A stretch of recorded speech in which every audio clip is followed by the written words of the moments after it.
Most teachers start by planning lessons. But what if I told you that's actually not the most effective way to do it? In this video, I'll show you why planning assessments first leads to better learning outcomes. First things first, gather your resources. When I found out I'd be teaching a new course, I reached out to colleagues who'd taught it before. Their insights and materials were helpful. I also explored online resources. Next, I reviewed the curriculum to clarify the major learning goals.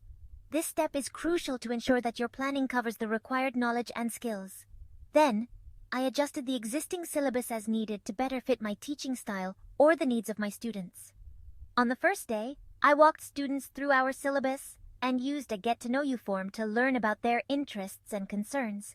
With essential learnings in mind, I created assessments that allow students to demonstrate their understanding in meaningful ways.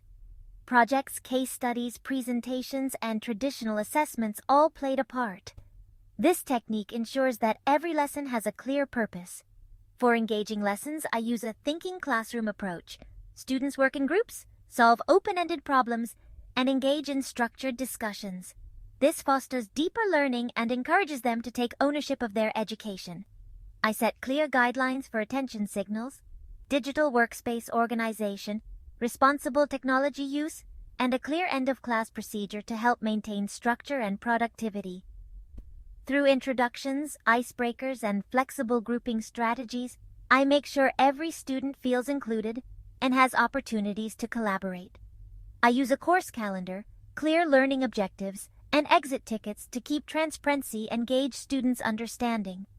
By being adaptable and responsive, I make sure the learning experience remains meaningful.